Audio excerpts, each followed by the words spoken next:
the most common muscle that I see getting left out of resistance band training is the biceps. And the reason for this, I think, is people always struggle to find an anchor point. People love wrapping resistance bands around poles, around different items, especially if they have these carabiners, like these. They like easily kind of hook-onable places for their resistance bands.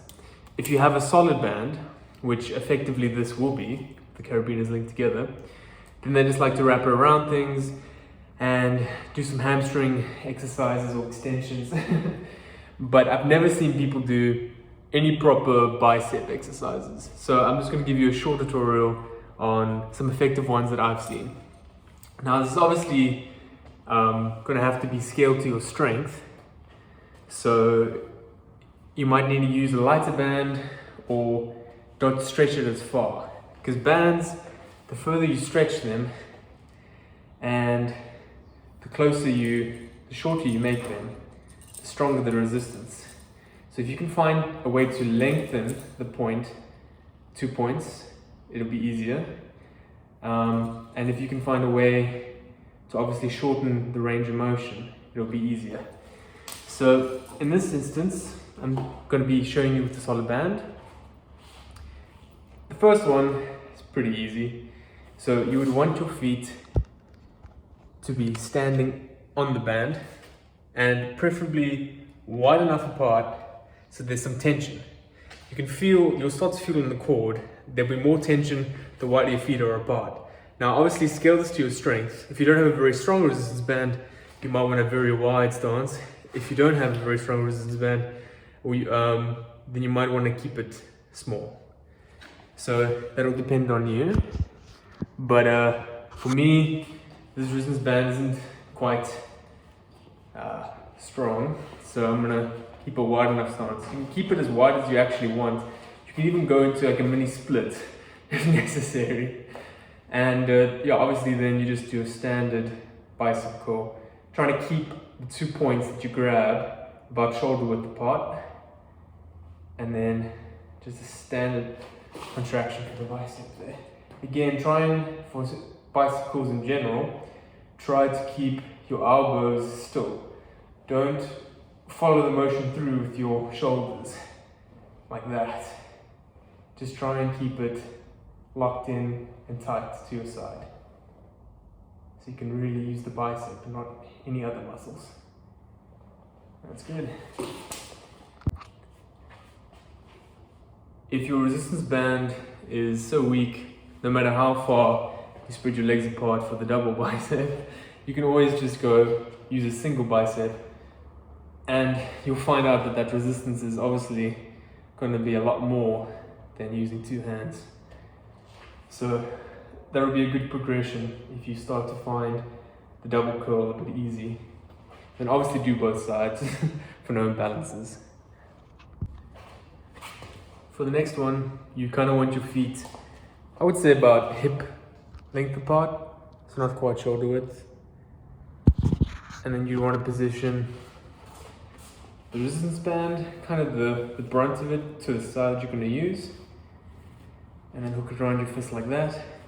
Now remember to keep your fist in this orientation. Don't flex or rotate your wrist like that. Keep it in that locked position. And then you're pulling up and across. So this is a version of a hammer curl. Or resistance version, band version, yeah. And it's actually quite effective. And most people forget to do their brachialis muscle, which is kind of the bicep muscle right in between the biceps brachii and the tricep. It's kind of a deep, so it's lying underneath those two. And people forget to train that one, and it actually is quite useful in terms of functionality, strength, but also appearance, because from the front you'll have a fuller definition, kind of. So it's a good one to try and train. Yeah. And obviously do for the other side. Okay, and the last one is going to be cheat code. Now, this used to be famous when Arnold Schwarzenegger was training for Mr. Olympia, and he would find that these cheat codes would activate a lot more of the bicep. It will activate your brachioradialis, so one of your forearm muscles, your biceps brachii and the brachialis all at the same time. They called it a cheat code because it was actually an easier version because it's using 3 muscles. So you could actually use heavier weight because you were using more muscles.